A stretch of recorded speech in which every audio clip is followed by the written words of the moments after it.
Hello and welcome to the Mad Scientist Party. Here you go. There's two microphones for you. A nice chair.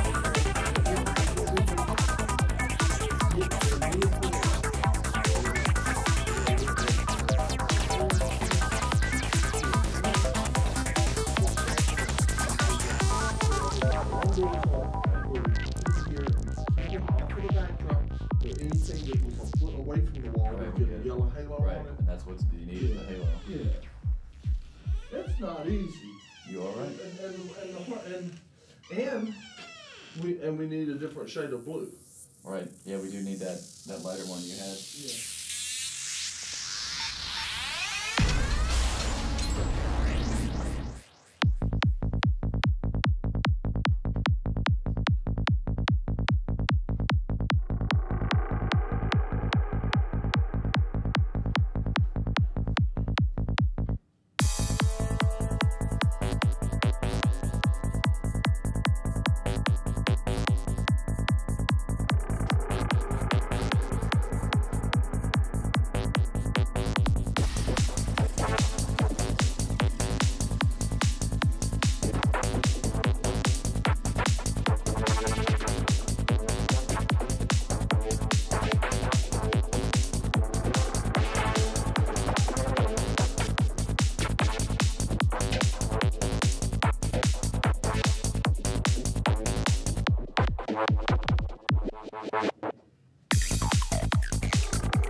dark side.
Like the background, need a little help setting up?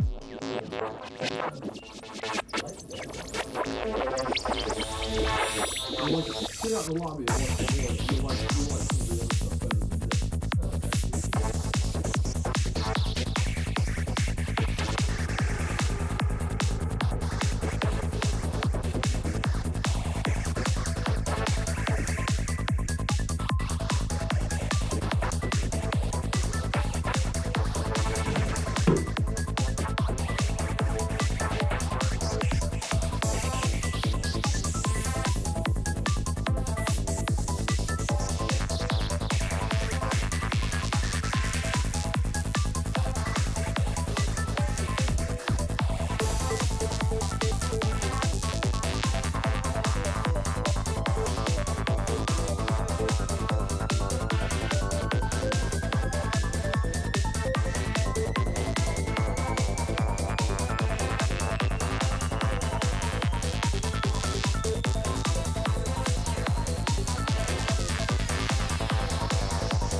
Studio A, Studio B, Studio C.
See it here, but it might not show up.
You're welcome to come see it.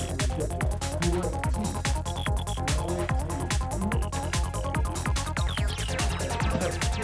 Most of the people moving mountain and China.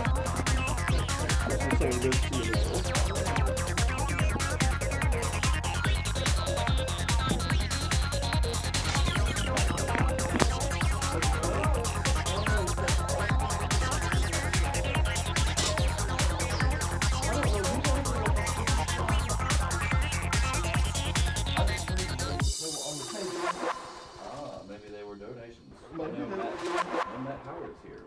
It's possible. Ask him. like good quality cookies.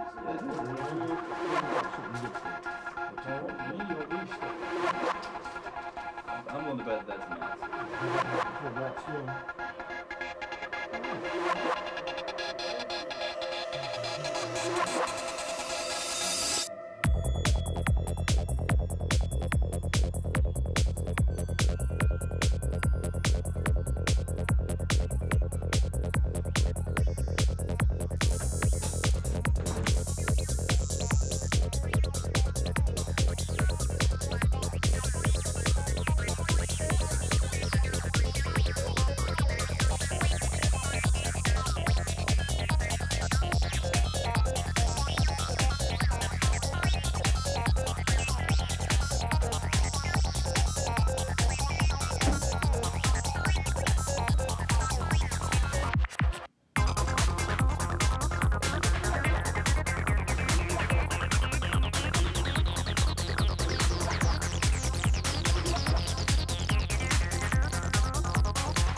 Hello. Somehow I win. Oh, okay. I'm on it. Thank you.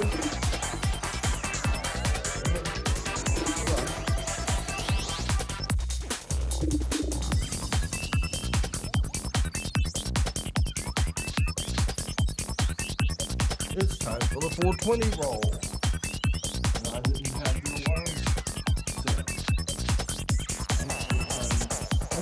I'm still trying to boil water.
Hey.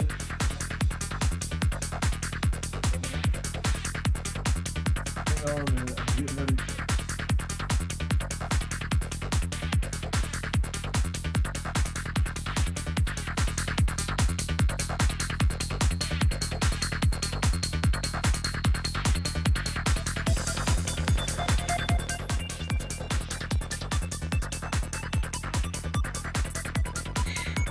Good morning.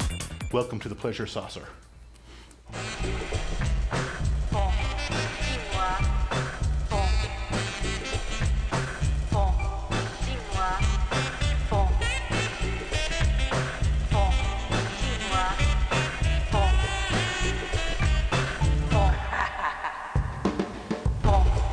Always, Cry Theater and Crowded Fire.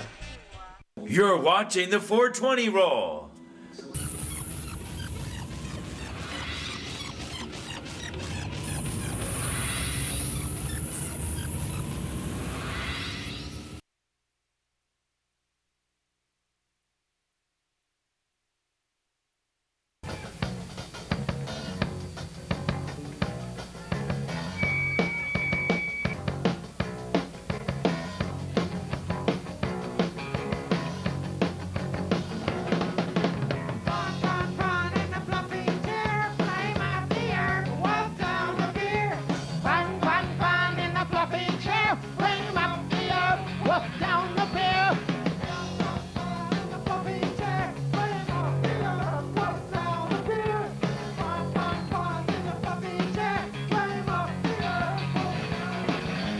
Hi, I'm your video DJ.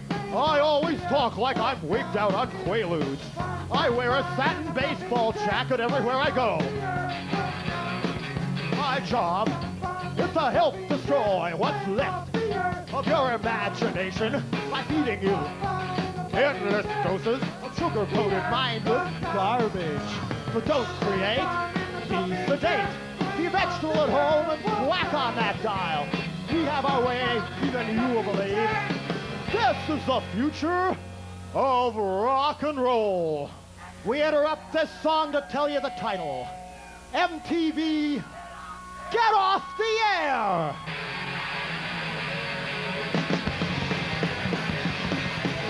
Where you go? Always do. My mind in the sugar-coated trail. I roll the belly in the cartoon sensation. Sure, that could be imagination. MTV, get off the MTV. get off the MTV, get off the air. TV, get off the MTV, get off the MTV, get off the air. Get off the air. This is just on the Muppet Show. I don't like about it, damn, they're always wild. The guy right off the top, schmuck who doesn't kick. MTV, get off the MTV, get off the MTV, get off the air. MTV, get off the MTV, get off the MTV, get off the air.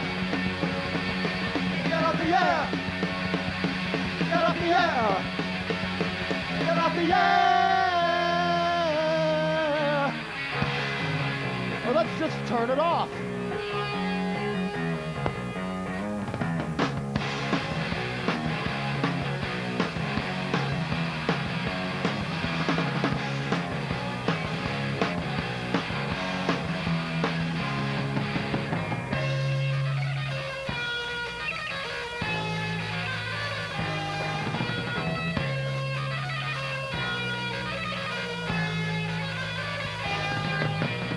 And so it was, our beloved corporate gods claim they created rock video, allowing it to sink as low in 1 year as commercial TV has in 25. The new frontier, they say, it's wide open, anything can happen. But you've got a lot of nerve to call yourself a pioneer. It's you goddamn conservative, take real chances. 10-eared, glass paper brain, accounts instead of music fans. Got all the shots, giant record companies now know it's comedy nominator rules. Forget honesty, get creativity. Satisfy the mostest, that's the name of the game. Sales are slumping, no one will say why. They put out one too many lousy records. MTV, get off the air, now!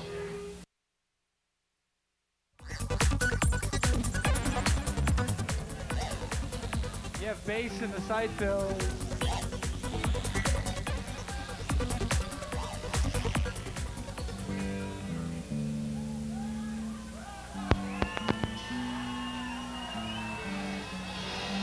Times are getting critical. More and more people are starting to think too much and ask too many questions. We've still got most of them hooked on Rambo and waiting to go get killed in Nicaragua so Safeway can sell the bananas cheaper. But people are starting to think too much, and we've got to do something about it. The source of this is satanic rock music. Did you read in the U.S. News and World Report where some poor woman said her 12-year-old son was asking her if she approved of the government? That's satanic rock music right there. The way to keep our country free, at least for good Christians like me, is through censorship of everyone else. We'll start by rating records, and then we'll move to books. And soon there will be nothing to read in the libraries but Dick and Jane and Tip and Mitten. And maybe the USA Today. Because we don't want you hearing about no Satanism, no making love, no nothing. All we want you to know about is violence on television.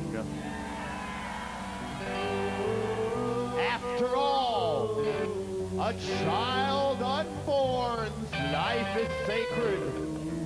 But once they turn 18, we'll send them to the gas chambers. Send them to El Salvador. Let the police shoot them. And keep America almost as clean as Iran. We are gathered here tonight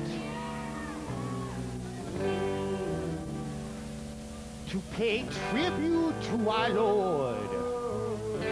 And money unto me. Oh Lord in heaven, let us pray. You TV viewers, I already got your pay, now I want your minds. Once a night isn't good enough, I want it 24 hours a day, whistling while you work, strength through joy.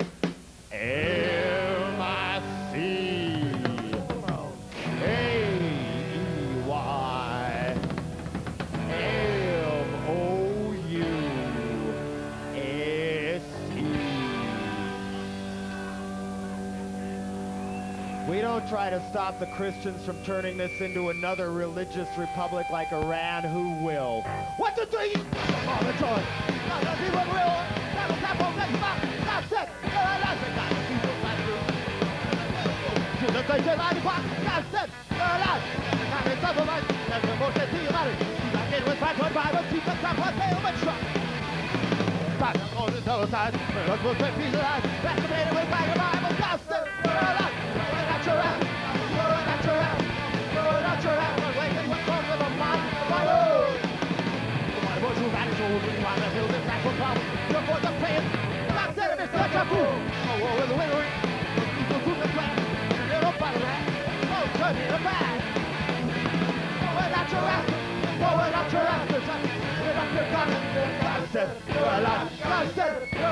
Turn up the vocals a little bit in the monitors.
And welcome back to the tea party.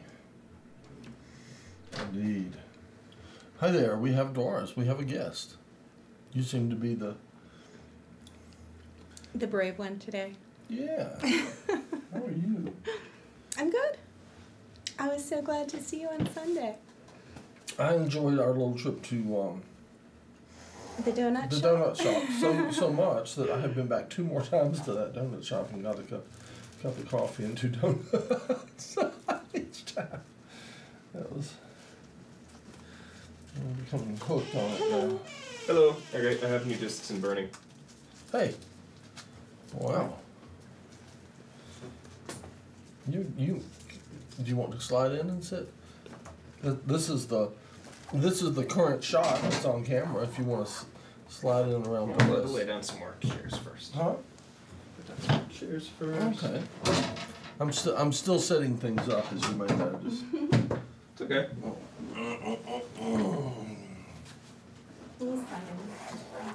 Okay, I'll be getting up more than you, so. Oh, you're gonna get out more than me? I'm getting Okay, probably well, I'll slide in then. because I've got discs burning, so I'll be getting up, and going like Should putting we- in new discs and hitting burn and leaving again and coming back. And Should we do 48 walls? I'm not sure what we should do here. Kind of cozy over here in the corner. You like the corner? Mm-hmm. Did Jonathan holler something? Maybe. What, did you holler something, Jonathan? Well,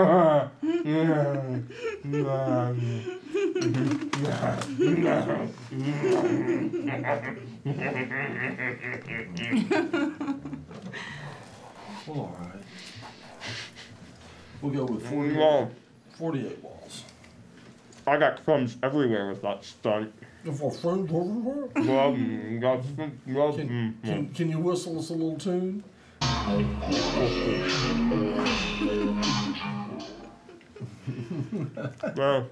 Cool. Should have gotten the Newman's ones. Those were better. Okay, I thought your shirt would key. Nice. You like that? Oh, pretty. You want to keep keying? Yeah, sure. I'm fine with keying. Okay. Because I can turn it back to. I think that the wall will key before your shirt. The shirt. I'm sure the it will. shirt's going to key a little bit if the wall keys though. There you go. You're on. Awesome. You're electrified. Kai's really not keying though, but oh well. No, but the tie's not really blue. In case you're colorblind. Well, It's more gray. I'd say it's bluish. Well, I count it as bluish. Sort of a fusion with blue and gray and just a little tinge of green depending on the lighting. it doesn't look bluish. No. Part of it is dependent on the lighting. That's actually sort of a takeoff on a line from Yellow Submarine. You know, the blue means they say, "Are you bluish?" See? Look it on the screen. There's bluish. There's definitely an element of blue. There's an element of blue Gray. to it, sort of a greeny blue, as a matter of fact. Yes. Yep. Sort of a light slate teal with lots of polka dotty things. Go, Matt. Excellent. Oh, I think so. let's see. And we'll have a little bit of Bach in the background. Appropriate to tea. Indeed. There we go. Y'all gonna have to hold down the fort while I still run around and finish setting the table and stuff. I still have Okay. things, but I do have some water here. And did you get the fig Newtons too? Yes, I did. So we have variety. Variety. It's good. I should have gotten Newman's like mint cookies. I just figured I'd try these, see if they were better, and they're not. Are these supposed to be mint? Yeah. They're not very strong mint, are they? And they're kind of disappointing. They're okay. They're not as minty as the Girl Scout cookies. Yeah. Of course, you know, these are organic. And Girl Scout Thin Mints are maybe many things, but organic ain't one of them. They're inorganic. Increasingly so, it seems, with the passage of time.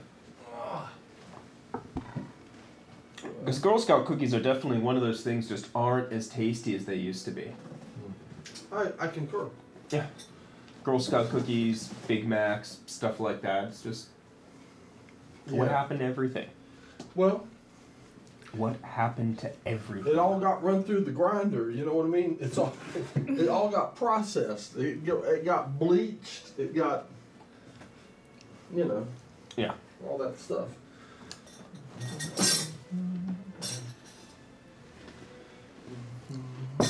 I think people's tastes change over time too. Mm-hmm. Oh, you mean that we've lost our ability to taste? Well, no, I think that, like, I used to be way more into sweet things when I was little, and, you know, I couldn't eat certain foods when I was small. Yeah. Well, as far as I'm concerned, if it's gonna be bad for you, it better taste good. Well, some people don't care for broccoli. Or some people don't care for spinach. They say kids often don't like spinach. But good for you. When I was a kid, I loved spinach. I like Me spinach too. now. I'm fine with broccoli too. What was it? Did we have a president that didn't like broccoli? Bush Senior. I would never trust a president that doesn't like broccoli. Or hates broccoli, you could say. I mean, you know, you can be kind of not necessarily like broccoli, be kind of indifferent to broccoli, but and again, I hate celery, so there you go. Really? Yeah, and it's one of the most innocuous vegetables out there, everybody says, but it just bugs me. I can't stand celery. I hate celery. It just bugs you. It does. Old bad celery bugs me. Have you ever had celery soda? I think that's really nasty. Sounds it. I'm not really likely to have celery soda. That just doesn't seem like Oh, wow, let's try celery soda. I've heard celery wine is just the driest thing out there you can drink. Actually, dandelion wine. I bet dandelion wine has a beat, because dandelion wine pretty dry.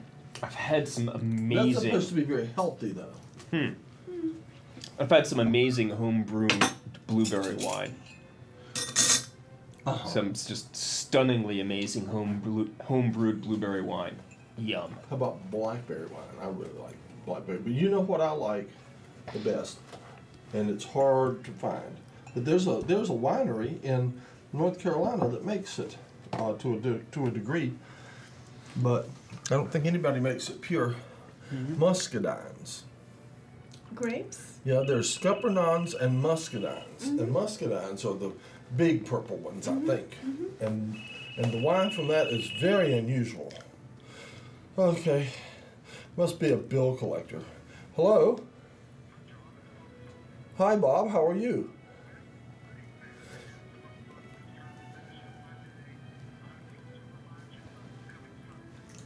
Oh. Okay, what time? About 2 o'clock at your house Sunday. Uh-huh. Uh-huh. I know how that is. I'll try and remember. I really like I that. feel sorry for the people who are watching this right now. I'm having a good day. I'm doing my tea Well, I'm having tea fun. party I mean, on TV right I'm now, really my TV liking how show. this shirt is coming because most of it Okay. chroma keys, but you know, If you would like, if you enough would of like, the texture you can isn't come that up you here can still see the and texture be of the shirt more or on less. the tea party, you Yeah. could come have some tea. So It looks like it's very sad. Okay. it's not quite as satiny as it makes it look, but Okay. All right. Bye-bye. funny winemaking story. I think it was Bob Mills that told it to me. He Alright. made up a batch of blackberry wine, Okay, that's a good start. and he drained off all the liquid, and there was like the mash bit that was left that he just went and dumped out in the backyard. birds ate it The and- birds and just got drunk. devoured. Yes. Yes. And They were just came drunk- down, devoured, and There just were stumbled all over the place. Couldn't fly. Drunk birds in his backyard. Yeah, That's just right. Yes. happy. Like, I think it was like crows or ravens or something like that, and they were just completely unable to fly or function, but apparently were having a good time anyway. Right. Well, you know, it's smart not to get drunk and fly, I think. I think there's laws against it. Yeah. I mean, if some birds have trouble, like, figuring what is and isn't a window and smashing into windows anyway. But figure that out. Bob Mills is out getting the birds drunk in his backyard. Contributing to the delinquency of crows. Of crows and such. Yeah. Oh, let's see how does our sound sound? Let me see how your sound sounds. How do we sound? Oh, you sound marvelous. Of course. Marvelous. Marvelous. Let's see how this one sounds. Slide the closest teacup to you on the table. Oh, that's not very loud. Just rub your finger over the square mic. I don't think it's working. You don't think that's working? Does it need a new 9-volt or something? Let's see. Do it again. It's working. Okay. Smashing. Yeah. I think it is. Here, I'm going to turn all the other mics off. There, talk in it. Okay, I'm talking. That sounds fine. I'm looking at the square piece of metal on the table that is a microphone, and I'm There we talking. go. Yeah, we sound really good. However, the screen is full of sparkly little things. Now, I don't mean the stuff that's usually there. For instance, I can do away with that. If you go up to the screen and look at the white wall, just go up and look at the white wall. I see what you're talking about You a see little bit. that? It's full of sparkly little things.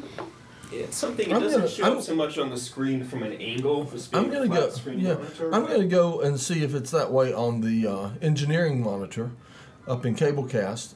I know it's coming back this way. Yeah. That looks like the kind of thing you get from a switching power supply. So we'll just see. It could have to do with the new angle of the fluorescent light being turned to it. Hi, Jonathan. Yeah, move back about a foot further away from the camera, and the lighting will be better on your face. There you go. Yeah, you can sit. You can sit right. Look at that. Would you like us to zoom in? You know, now I'm going to wave incessantly all day.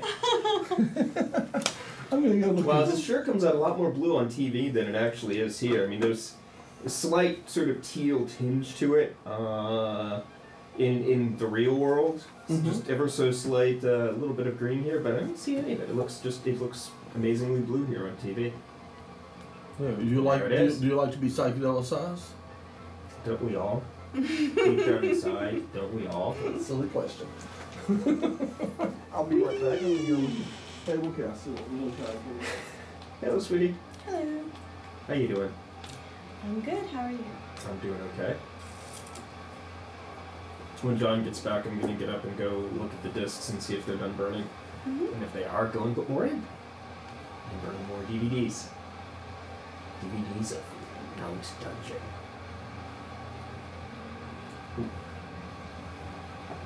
I understand that elephants are really dangerous when they get drunk. I've heard that too. And they like to do it. They really like to get drunk. I've heard that problem, like, apparently a problem with some villages in India where they brew alcohol, that the elephants can smell it miles away and know what it is. They'll rampage through the village just to get at the booze. Yeah, people. When they make arak, it's like the sap from a certain kind of, I think it's a palm tree or something. And they will lift it up into the trees, because if they bring it into the village, it'll get stampeded. So, I mean, elephants, the big ones, will wrap their trunk around the trees and just tear them right out of the ground to get to get at it. Elephants are pretty amazing creatures. Yeah, they are. It's too bad we're slowly, steadily killing them off. Yeah. It's actually enormously depressing that we're slowly, steadily killing them off. Something I want you people at home to think about. Think about all the creatures, all the critters that you grew up knowing about, all these exotic things, rhinoceroses, lions and tigers and elephants and all that there, and all these creatures are very, very much on the edge. So think about it. Your great-grandkids are going to probably grow up knowing about some of these animals just about books, and just through books. And there's never going to be a chance for them to see. Maybe, you know, they'll probably continue, of course, they'll continue to exist in zoos. They'll probably be very small amounts. But all of these creatures that you imagine growing up as wild creatures are not going to be wild. They're all going to be kept. They're all going to be kept in cages. Look what we found. There's going to be. More cookies. And there's going to be billions more of us. And let me show you. I've thoroughly depressed you. Another utopian dialogue? Rant? Yeah, another me ranting about how depressing the future is going to be. How are you doing? All right. I think it's going to be a great future. Oh, I hope so. Hope so. Have you met my girlfriend Doris? Yes, we've We met. have. How are Okay. you? How are you I doing? don't Steve. know your name, Steve. Yeah. Nice to meet you. Yeah, Again. nice to meet you. Good to see you. Thank you. A farmer must be eternally optimistic. Future so bright you got to wear shades. Huh? Future so bright you've got to wear shades. Future so bright we've got to wear shades. Yeah. Well, I don't want I'm to be going to go check overly. on my I don't burning wanna- DVDs. Well, I mean, and as long as there's Sorry. still Girl Scout mint cream sandwich cookies. Don't taste like they used to. We already decided. We already decided that Girl Scout cookies just aren't what they used to be. They don't taste like they used to. Oh, you drink enough tea that they taste real good. They're good too. What do you farm? Marshall. Oh no, did I say where? What do you farm? What? Oh, what do I farm? I farm vegetables, and shiitake mushrooms are my big. Oh, nice.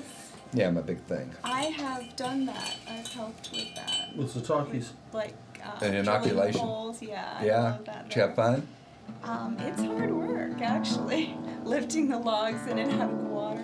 Steve works hard. I get that impression. Am I inaccurate to say that, or is that true? I get. I have impression. worked hard, and I do still work hard sometimes. I'm not quite as. I get the impression you're a hard worker. You have a tendency to For all the good it's done. be out there moving some big old rocks and big old logs and. Probably Now I have some plowing. his Mexican friends that help me work hard. Do they? Yeah, man. You like the Mexican friends? You I say? love them. They're great guys to work with. Are they fun? They're fun to work with. They're safe, and they Are do. Yeah, oh yeah, they're real safe. They don't want to hurt themselves. They don't want to hurt you. Yeah. And they bring my lunch when they come.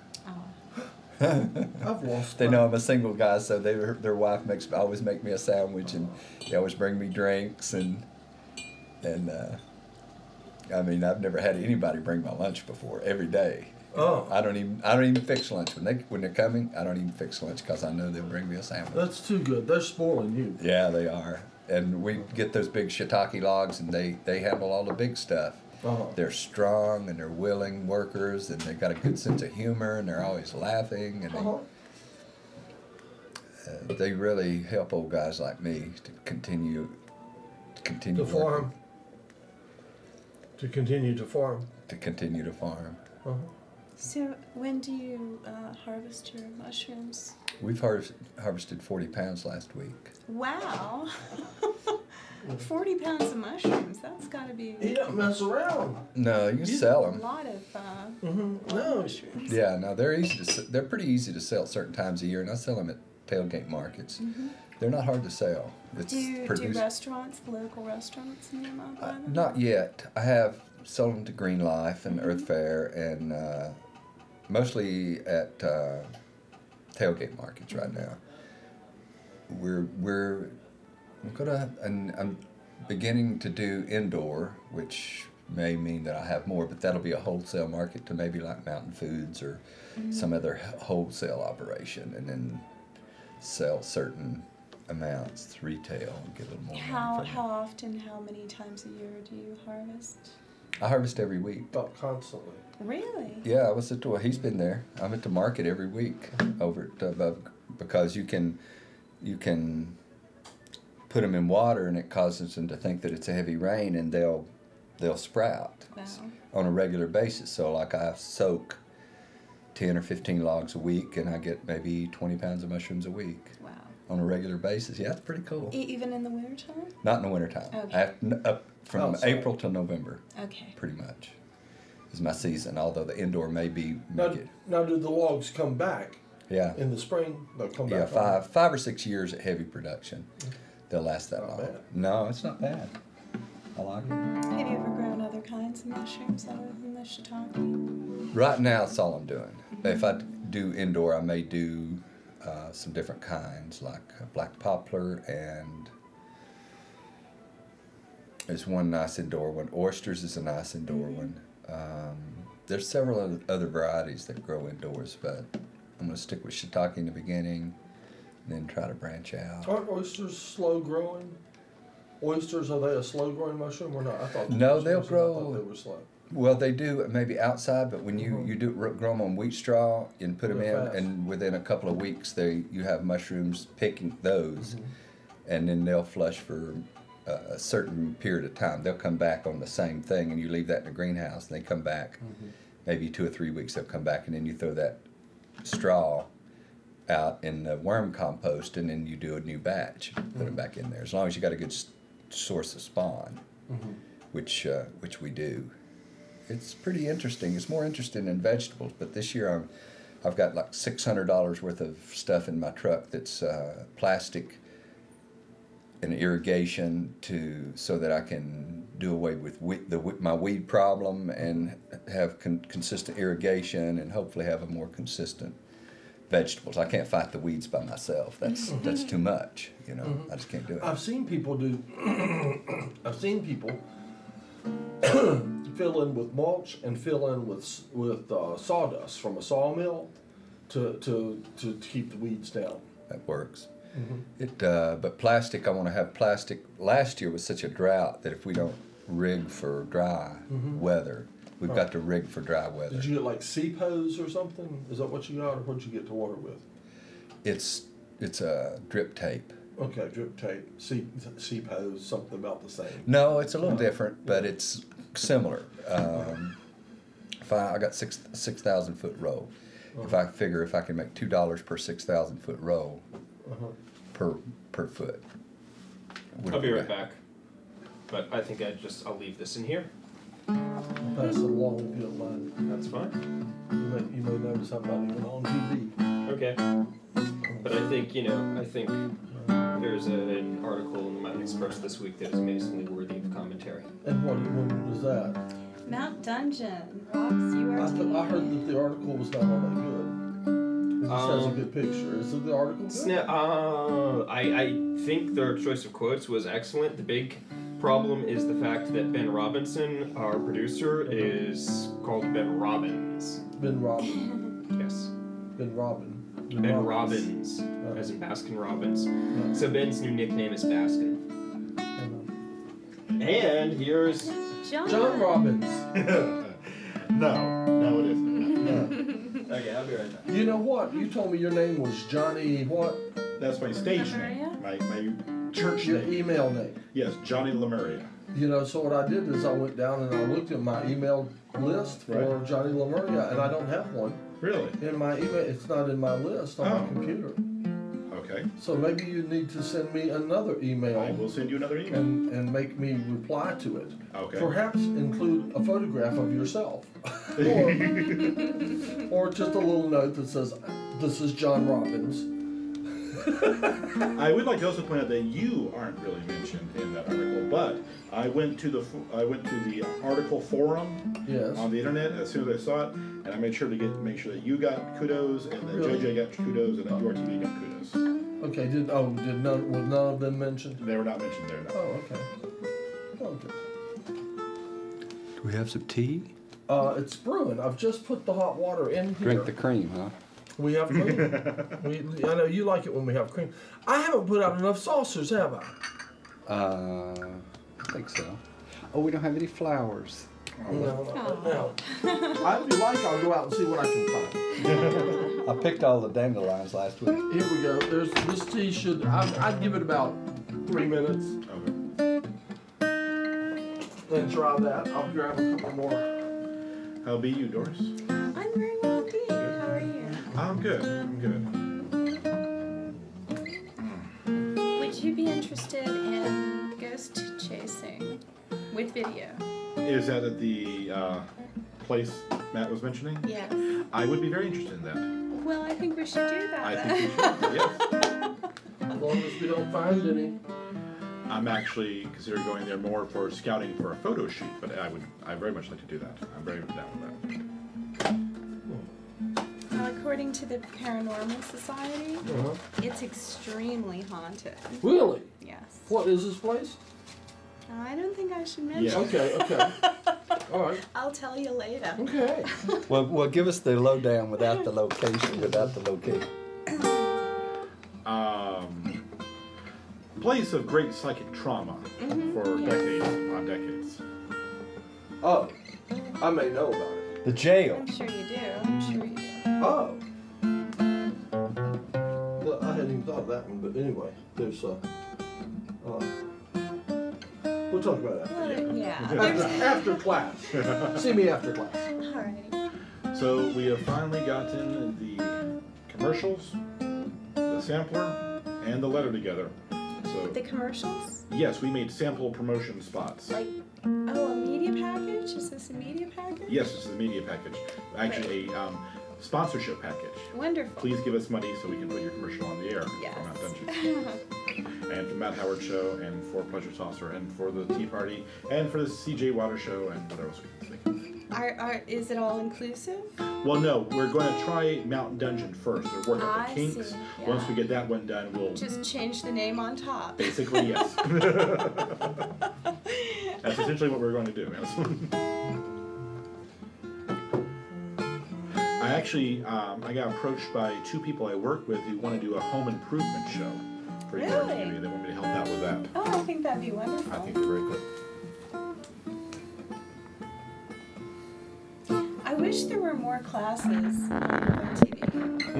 When it first started, there were martial arts classes and dancing classes and yoga classes. Oh yeah? They're not now. No. No, cooking classes. There was like 3 episodes of the cooking class. Seems everything that you could have learned, I guess, that you didn't learn it well. Have you been working on my favorite songs in it? I always wish I had remarkable skills so I could teach a class. But you folks out there, you know, if you'd like to pass on your wisdom and whatever knowledge, know-how, you know, come on down to URTV and do classes on TV, help out the community. You got the range turned up a lot on this one. I like that. Some people hate it. Some people hate our background.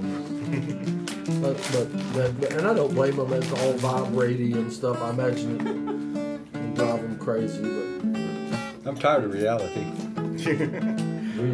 I found a very cool thing on the internet. It was electronic hallucinogen. Electronic what? Hallucinogen. Oh. Okay. You stared at this YouTube thing for like 5 minutes. And it was just like this repeating pattern like that, all sorts of lines and boxes and things going like that. You looked at it, just didn't move your head for about 3 minutes, and then you looked away and looked away, and your room or whatever started moving weird wavy lines. Oh yeah? Yeah, like the dresser drawers from like that. It was very, very cool. Actually, this is in some pharmaceuticals I can mention. You sound like you have a tune prepared. No, I don't. I didn't. I was just. What were you playing? That was a combination of I Saw the Light and Stagger Lee, I guess. It's pretty. Mm-hmm. Yeah. Thanks. Nice.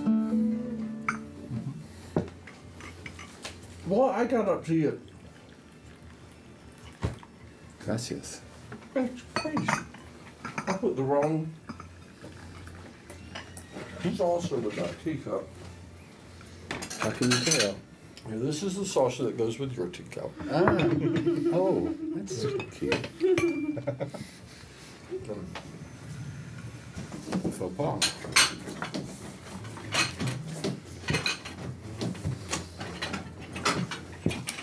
I was the guest on The Baby last night.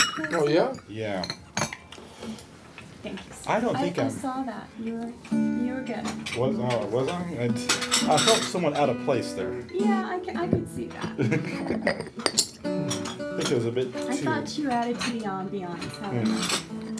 How did you feel out of place and what? Well, I felt like a bit of a city mouse, country mouse sort of situation. Oh, you were the city mouse? I was pretty much the sniveling city rat, yes. Amongst the country mice. Yes. The rather large country mice that was sitting right next to me. He did not appreciate a pagan among his midst, evidently. Really? Well, he wasn't vocal about it, but I got definite vibes. Were they frightened? No, that's because he outweighed me by about 100 pounds and really was like a foot taller than me. Whoa. The man was humongous. I see. So he thought he was big enough to take on a pagan, huh? He pretty much was big enough to take on a pagan. Let's not diminish him. How Darwinian. I read an interesting article in the Express today. The news is weird.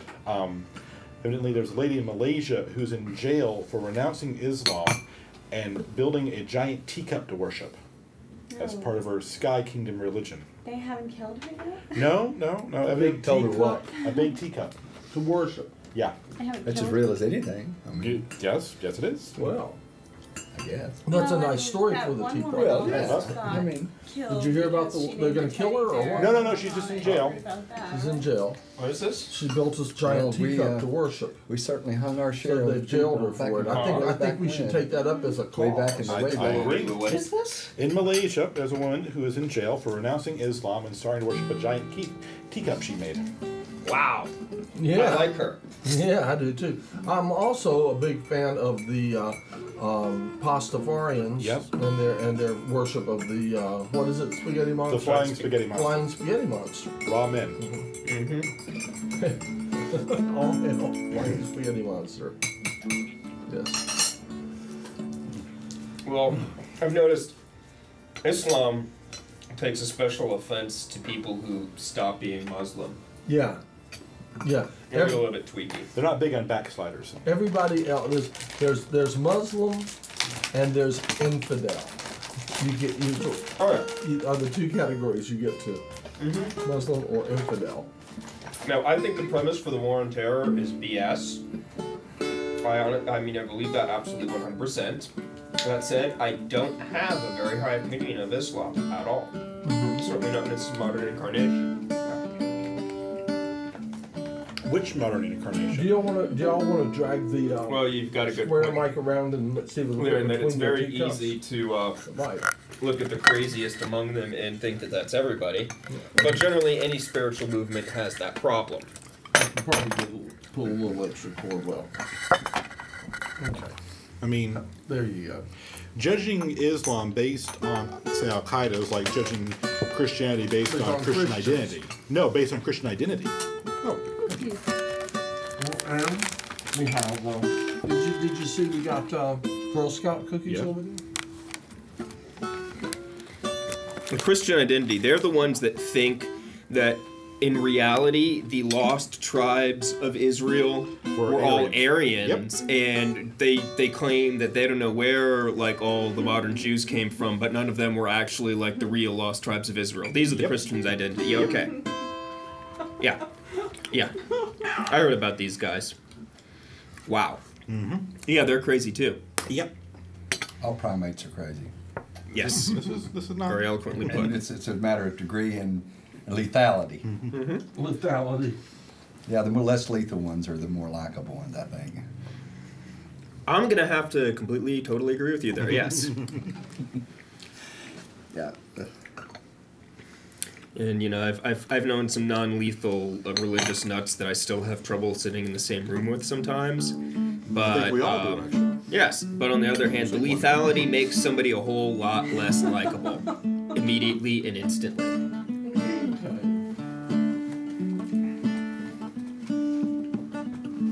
I don't like lethality. I don't know, it's really cool what you do in Mortal Kombat. Well, yeah, okay. Fantasy violence is okay. To each his own fantasy. I can enjoy some fantasy violence. I like fantasy. I mean, I enjoy playing violent video games sometimes. I love a good killer robot movie. Although I hate serial killer movies, but I love a good killer robot movie. But you know, I have to, as I get older, I have to kind of start to grudgingly admit that, you know, maybe the amount of violence that is in popular culture today probably isn't good for people, because there are plenty of people out there who can tell the difference, but there are plenty of people who I don't think are bright enough to tell the difference. I've heard that there has been a rise in dangerous high-speed chases with police recently in the past few years. And I think a lot of this is because of all the jackasses out there who are playing Grand Theft Auto, who, when there's blue lights behind them, think they can pull it off for real. And end all up I gotta do killing. is watch the chases, the police chases on TV. Yeah. Oh man, what a mess! I always wanted Well, bad. yes. However, I find that a bit suspicious. What? The world's deadliest police chases. Those always show them getting caught, and I find it. Oh, they don't. They're not going to show any if they don't. You can't outrun that radio, brother. Not always. No, I've seen that. You have seen them when they get escaped. Huh? Get away? Yeah. Wow. That's Have you gotten away yourself? No. No. I'm all yes sir and no sir when a policeman pulls me. Right, John, my friend John Six told a story about he was being chased one time by some police. I think he had gone out on a date with a girl. I think this was the first date he'd gone out with this girl, and I think he'd had something to drink and stuff, and he didn't want the police to pick him up. And so he got in a chase with the police, and he ran down the street, and he turned up a corner, and he went all around, and he got enough away from them where they couldn't see him, and he pulled up in a driveway and stopped. See what I mean? Mm-hmm. And was just hiding there. And after a while, here comes the policeman down the road and drives right up that driveway behind him. He had his foot on the brake. That happened to me. That happened to me. But I wasn't the one that was driving. It was somebody else. We were an old pickup truck. I'd forgotten about that. On the brake. Yeah, we pulled up in this back place, you know, and he had his foot on the brake. Here went the highway patrolman by just to get it. Yeah, Stop. and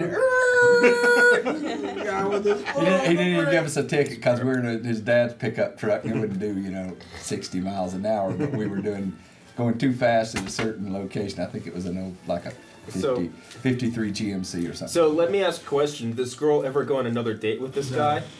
Yeah. The answer is no. They called her Brake Light Sally from then on. What's up, Jonathan? Well, I was gonna say the reason you never see a police, like the world's scariest police chases, you never see them get away because that would break the illusion of power and absolute control and authority. Evidently, you've seen them. I've seen car chases like I cop don't chases. believe you. Yeah. That's fine. I can't prove that you haven't, but I can say that I don't believe you. Because I watch that show and I've never seen anybody get caught. Are you calling her a liar? No, I don't know that it was his show. I mean, I I'm may saying have I'm seen a it on the skeptic, that's internet, what I'm but I saying. have seen people get away. We're saying she's an agent of the man, really. Yeah. Oh yeah, she's such an agent of the man, I tell you. Well, those details are a bit murky, aren't they? Well, I had a neat idea, I think. let's have the little white pot up here. Okay. Go ahead. I think that Pat and Co., the URTV hierarchs, should approach the Mountain Express about having a TV guide section. Just like the Club Led For section. our channel. For our channel. They should publish our weekly schedule. Yes. That's a great idea. And maybe have like a little highlight of a show each week or something like that. That's a great idea. I think that'd be a good public service. Right. More work for Kurt. Well, that in itself is an added bonus. Yes, I agree. Yay! More work for Well, these Kurt. lights are hot. Yeah. These lights are hot. Yes, they are. Yes, sir. You're sitting under the hottest one. Feel the wall around to your left. The blue wall. Is it hot? It's warm. Where's it coming from? That's the wormhole that we've got loosely attached to the Yeah, it'd be nice to have some special effects where we could go into a wormhole and do something interesting. I'm not touching that line. I'm really not touching that one. What's that? Where you can go to a wormhole and do something interesting. Sufficient deviant mind could do something with that, but I'm not going to. Are you trying to imply that you might have a little bit of a dirty mind, John? I'm emphatically stating that my mind is a black abyss of depravity. There's a black hole of moral reprehensibility. I bet I've got you beat. I really don't think so. Oh, I bet This I may do. not be the appropriate forum for that. John, I've lived with her for 10 years, and, she's just like, all sweet as sugar, like, almost like, a little girl, like, sometimes in her delivery. And here we go. You'd be surprised. Deep down inside. You'd be surprised where this woman's brain goes sometimes. And deep down inside, I'm going to say she's one pure word. Evil? Is that I'm what going to say you're one word. This won't prove the superiority here, but it will. One word. In fact, I'm not even going to say the word. I'm going to spell the word. Use sign language. You want to just write it down? I got a yes, actually, if I could do that, that'd be better. Tell me later. Look what I'm going to do. I'm going to put some of this tea in with the. I got it. Floral tea. Okay. Yeah. Oh, that's probably too much. That's going to be very strong. He's going to write it down and flash it at you. And if she blushes, you'll know you got one up. Well, she knows what it is. You familiar? Did we see that on camera? She's been talking about you again. Huh?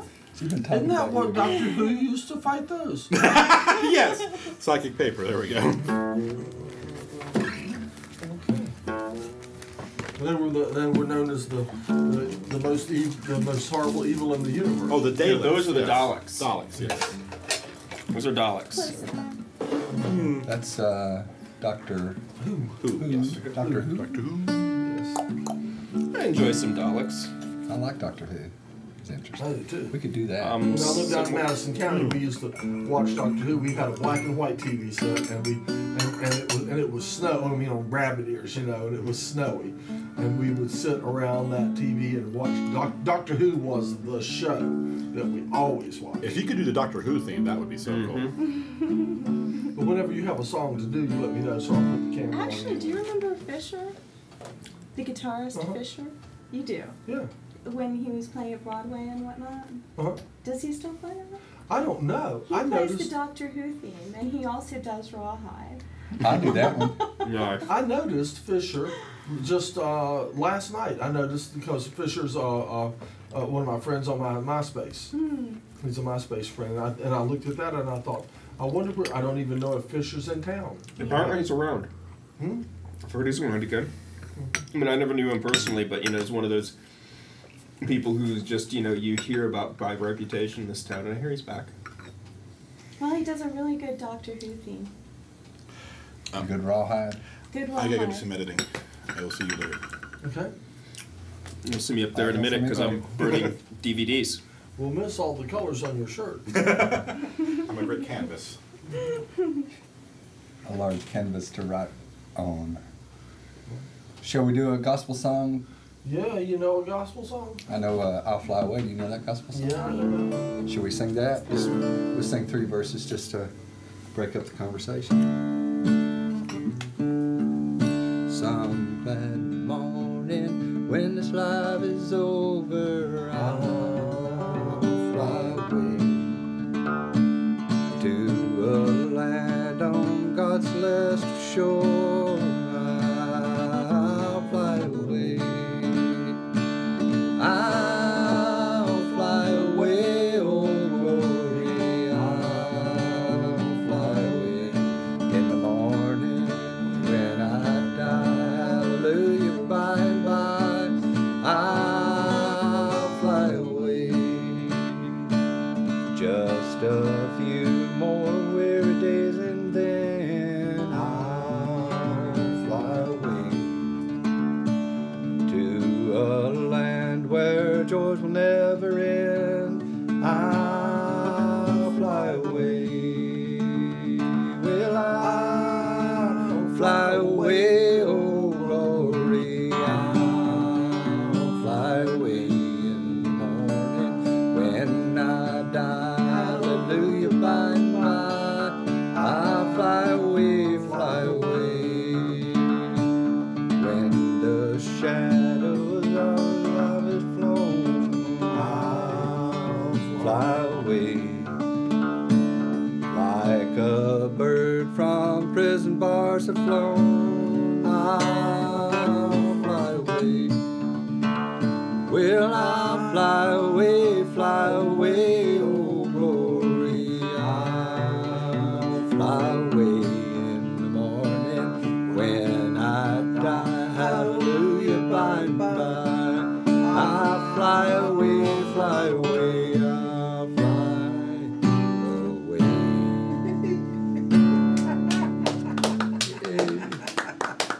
Good singing. That was fun. I used to like that one. That's a good song. We used to sing that song when I was in high school at the Baptist Academy. Well, you were at a Baptist Academy? I went to a boarding school. It was owned by the Virginia Baptist Association. Well, Baptist, when I grew up, it was about love. It wasn't about hate. Yeah. Oh, it was definitely. Definitely at that time, you know. I loved being part of it at that time too. And the conservatives took over. Yeah. Or whoever they were. The mean people. The mean people, who I've begun to call them. So the mean people took over. Well, we would have chapel every day. You know, if you go to a Baptist boarding school, you're going to have chapel every day. You can just count on it.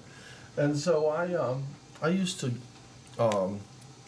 They would sing. One song they used to sing all the time was, "I was sinking deep in sin." Yeah. Oh, they worked that one hard. Yeah. Love lifted me. Yeah. Oh, and we sung that leaning on the everlasting arms. Oh yeah, man. That was so we sang the same songs. Amen, brother. We sang Love lifted me is a great tune, although it can be oversung, no doubt. Almost every day.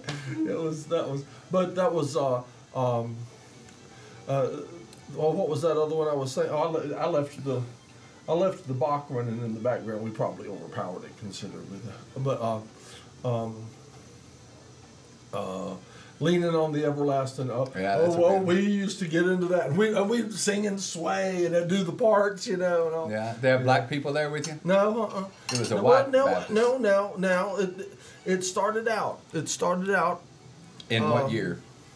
62 or 3? Yeah, right. I guess 69, something like that. Okay, so it started out. We did not have any American blacks. Now we had gypsies. We had Ali Amin Hazam, Billy the Arab. We had the Prince of Thailand. We had Freddie Chong and Luptik Ma from Freddie Chong from Indonesia and Luptik Ma from China, and it was Red Chinese, and we had a communist Christian.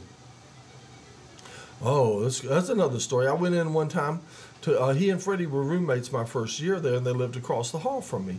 And I went in, and he was sitting there with just the light on, and he was reading. He was reading a little red book, and I said, hey, you know, what are you reading? He says, is it the red book? And I was like, whoa, you know. And I said, what does it say?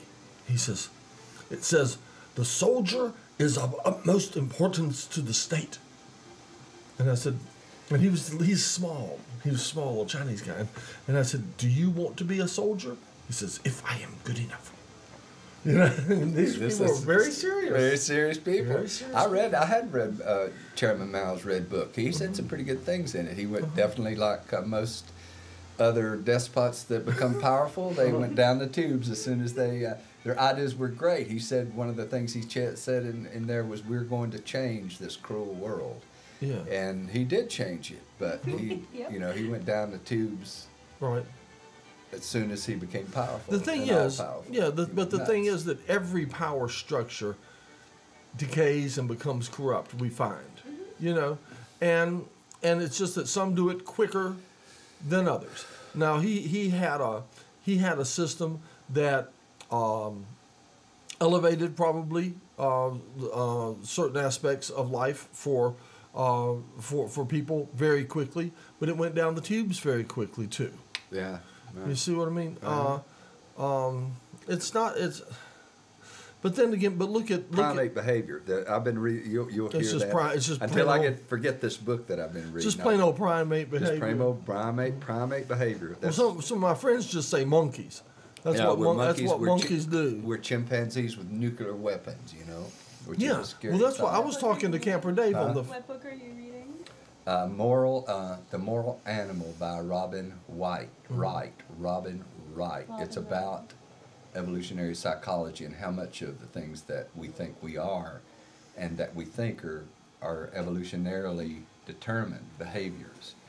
And if we don't know that, then we continue to think that we think that way because that's who we are, and it's a right way to think. But once you realize it's kind of monkey thinking, you say, well, maybe I don't feel that way. Maybe I feel that, like the feeling that we're right. Is a Darwinian behavior in order for us to be able to sway other people to our way of being and allow us to more access to reproductive opportunities or resources to feed our family. We have to appear to believe what we say. So we have a tendency to, whenever we talk, to believe it. Whatever it is that we say, it's not that we're right because it's not that we're right because we're right. We're just right because we believe we're right, and it's insufferable, and it causes incredible amounts of suffering. You know, we should just right off the bat think whatever it is we say, it's probably wrong. Then we'd be better off. But anyway, primate behaviors: status hierarchy, resentment, guilt, anger, fear, love. Most of those are Darwinian types of behaviors, and we're acting out of kind of a subconscious Pre-programming. Pre-programming that's been around a long time, and it's not easy. It's not easy to get over. But they talk about the concept of reciprocal altruism as being the. Have you heard that term? It's the evolutionarily most efficient behavior, which is if I do something for you good, then you in the future you're going to do something good for me. And if you do something bad for me, then in the future I'm not going to deal with you. Right. So it winds up being that doing nice things for people or saying nice things about people is the best behavior to do without judgment or without, and it's kind of a selfish way. It's a little bit selfish, but it's part of what he calls the philosophy of utilitarianism, which means your behavior also is designed to do the most good for the most amount of people. It's kind of a philosophy, a moral philosophy, but it blew my mind. I got it over to Reader's Corner, which is going out of business. The used bookstore. Where is that? It's on the corner of Montford and like right that up on place Montford. a lot. It's I go there called- all the time. It's like where I hang out. Is it already closed? No, it closes May the 15th. I think Oh, that's Julia's too going to bad. start into some kind of Asheville media. This is April, right?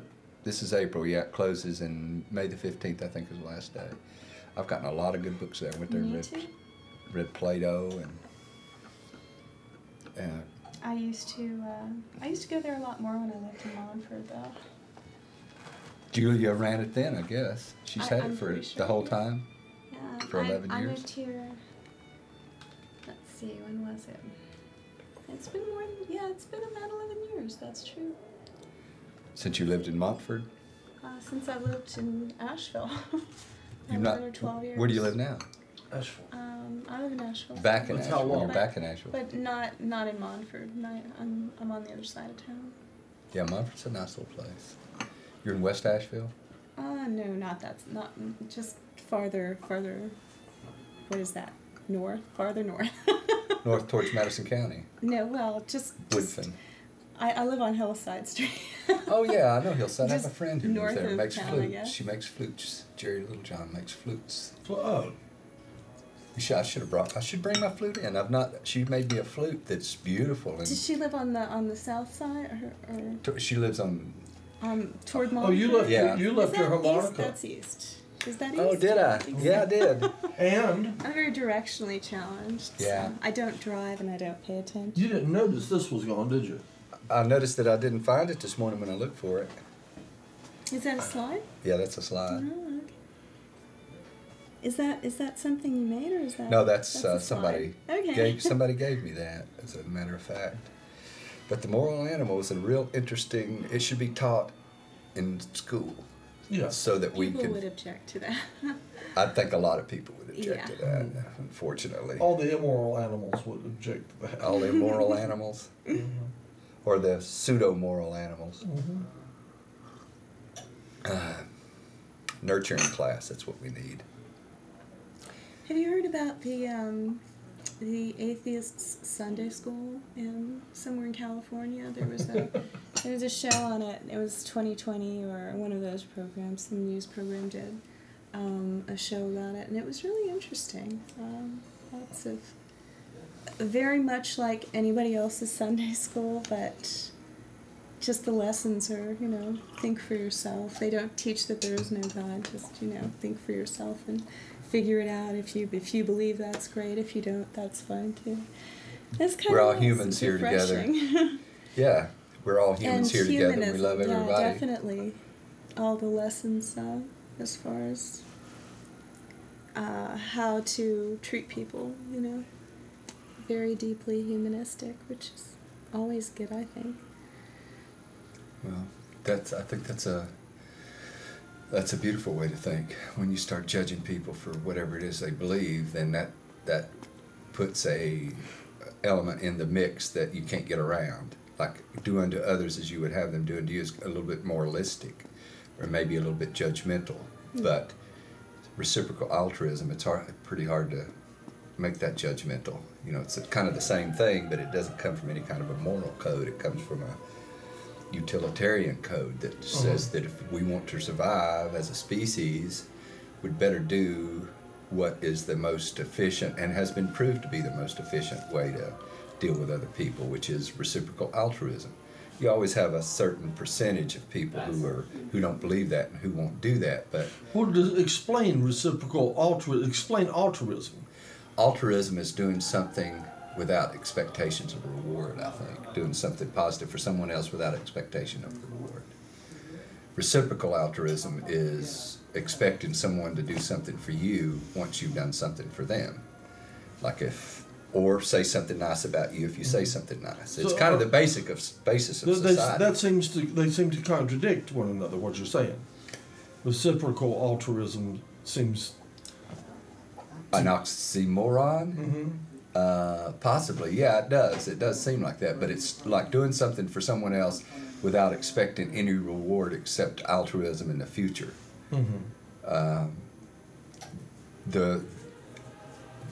The way that it was explained in the book and how they tested this theory was that they wanted to design a mathematical, statistical model that they could feed into a computer and see which mathematical statistical model came out at the end of the program and survived all the way through the program. And the one that survived was the simplest, which was called tit for tat.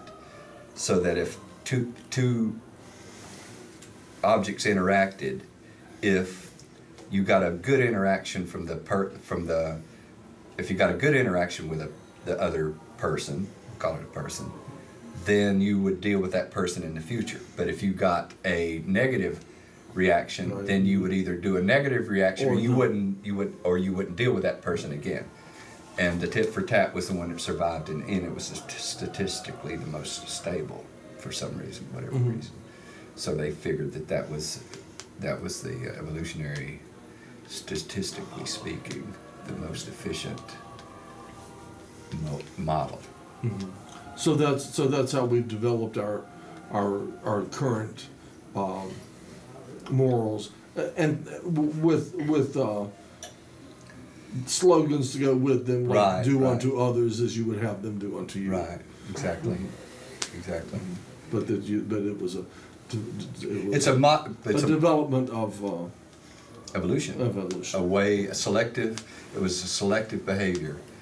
And that it's not necessarily it's intrinsic to the human race. It's not a product of some kind of outside imposed moral system. So we should assume that if there are other life forms, whether they be carbon-based or silicon-based or hydrogen-based or whatever they're based on, that they may also have a similar situation if they're more developed beings too, because evolution would favor that same behavior. It's interesting because they might have a strong moral code amongst themselves, but I mean, consider the way human beings who consider themselves moral will treat people they don't consider their own kind. Consider what a more potentially advanced alien race may consider us. They may consider us good for lunch. Yeah. Oh, now that looks pretty weak. They may be amazingly moral and honorable amongst their own kind. There is that. Yeah, and they did mention that in the book about how that does seem to. And as far as being like non-human and primate groups socialize in the same. Do they follow the same rules? Chimps do. Chimps do. Except they're more into forming alliances and backstabbing, which is part of human behavior also. That's very chimp-like, and that's something that I have noticed to be a lot of human behavior. Is a lot of that, which is always just befuddles me. I'm just like, yeah, because I can't handle that stuff. I have a hard time just rather than backstabbing somebody or doing something like that. I have a hard time with just dealing with the facts just as they are. You know what I mean? And just it's hard enough to get by knowing what's going on without drama and what have you. You know? Yeah. So that I think of that as more chimp like behavior, and I like to hope that humans would be more evolved than that. I do, however, observe that is not the case. That as the humans have become more evolved than that, they evolved in a manner as to be better backstabbers. Yeah, I think behavior's got the upper hand. I was watching something, I think it was on National Geographic, and they were doing a study of, it was like, they share 99.6% of our genetic code or whatever, so they were doing this series of studies. Mm-hmm. What is that extra 0.4? Like, if that's the difference, what is it? Where can it be seen? And one of the things they were doing is they were seeing whether or not they would work together to attain a reward. And they will. And they will. And but only if they both get it. What they did. That's non-zero sum. Did they call it that? Yeah. Then they had two chimps. They had two separate cages. Right. And they had a plank with rope. And the rope was not connected to the plank. It was just looped around these posts. Mm-hmm. So if just the one chimp pulled, it just pulled the rope around and he didn't get anything. Mm-hmm. But if they both worked together, they could pull the whole plank over and then both get the reward. Mm-hmm. So they did it, and they were like amazed to see that they were smart enough to work together. And of course they did it instantaneously. The one looks and goes like that, and the other one goes, oh. But the one who, the first one who pulled the rope, he had to make a choice to hit this button to let the other chimp in the room. And so he pulls the rope, and he figures out he's not getting it any closer, and he's like, oh, okay. So he hits the button and lets his buddy in. And his buddy comes in, and then they both pull the rope and pull the plank closer, and then there was a reward on both sides. Mm-hmm. Then what they did is they put a reward just on one side. Uh-huh. So they got the guy immediately, he pulls a little rope, nothing happens. He hits the button, calls his buddy in. The buddy's like, okay, we've done this before. So they pull the thing over, and just the first chimp got the reward, and he didn't share. Mm-hmm. And he said, ooh, it's mine. He's kind of like, oh, you didn't get any? Too bad. And the other one's kind of like, well, what's up, man? I just helped you. Where's my, And he's like, well, fine. And so they do it again. They do it the same chimps with the exact same experiment. And the second time, the guy, he pulls a rope. He's like, okay, duh. Hits the button, opens the door, and the other chimp won't go help him. Mm. And he's like, he's just sitting there, and he sees the door open, and he goes, meh. Come on, and he just like starts like climbing on the walls and stuff. So that nobody got anything. Right. Is this like? Exactly and the what one we were chimp, talking and the one about. chimp couldn't understand why his buddy wouldn't come help him. Is this like Joke Thursday? Everybody brings cookies. I don't know. Everybody's bringing cookies today. Was it? See? Okay. It's Cookie Day. See? Was it it's the cookie Doris conspiracy. was suggesting I bring. Well, let me tell you. cookies. I think you'll appreciate this. It was either 2 nights ago or 3 nights ago. I spent maybe an hour talking to Camper Dave on the phone,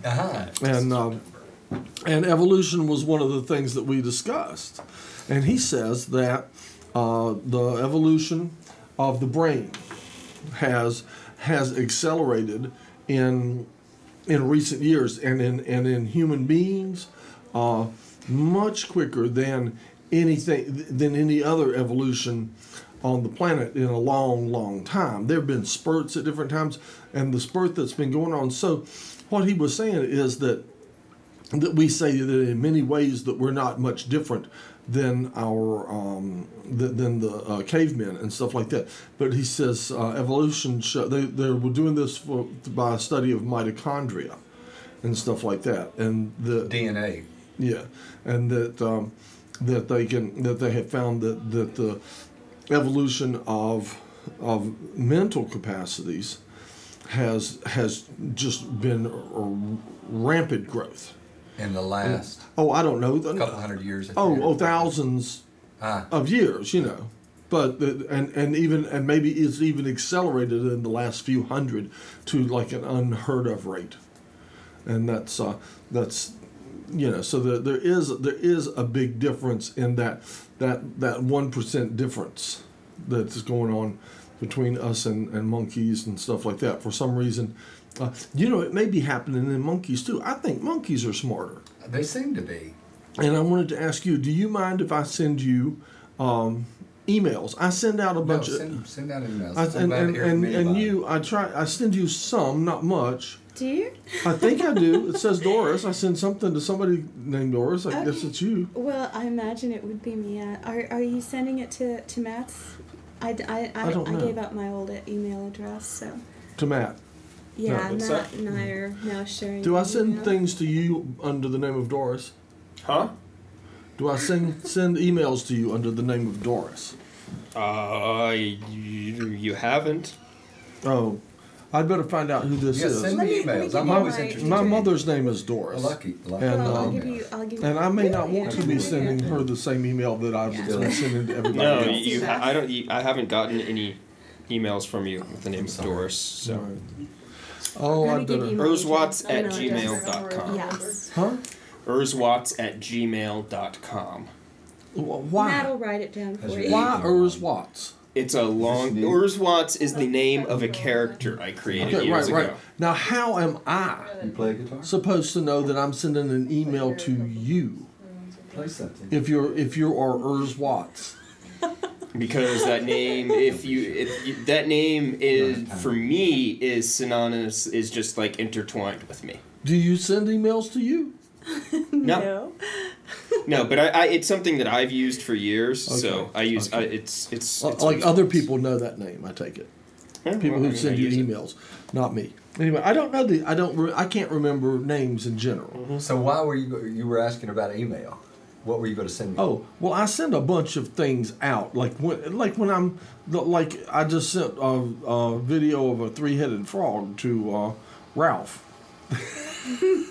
I might have sent you. Wow, that sounds really creepy. When I was trying to send find Ralph's address to send the 3-headed frog, your address is now in my thing. Well, I thought I might send you the 3-headed frog, but I didn't know if I should send you the video of a 3-headed frog. You know I don't see videos, but send it. I might could get a picture of it.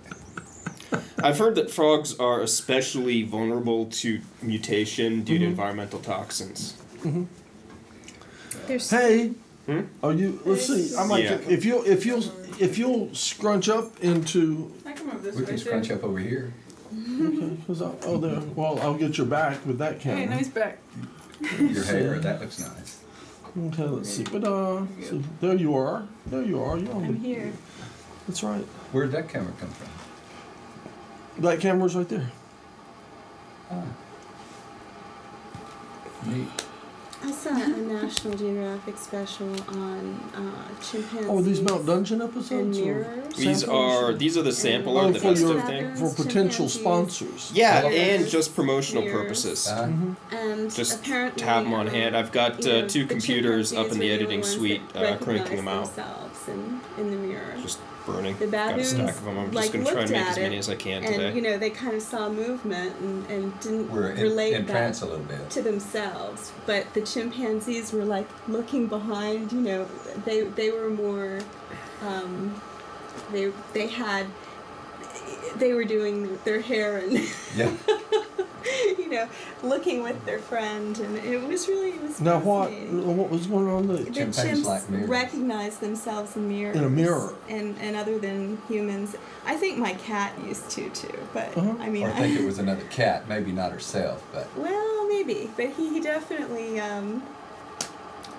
he would like run up and then like stop away and primp. You primp so in look front at me. of the mirror. So.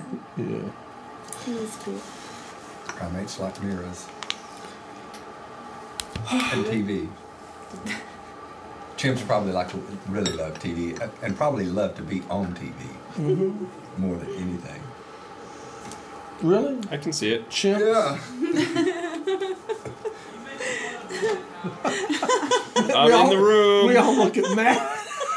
When he says that, we all everybody just slowly turns toward Matt. Hey, I'm not primping at all. I'm sitting here on TV, and what am I doing? I'm writing on DVDs. So ha! Would these be DVDs starring you? Exhibiting. I am very briefly in it. Like, I'm literally in it for, at the most, 5 seconds. Okay.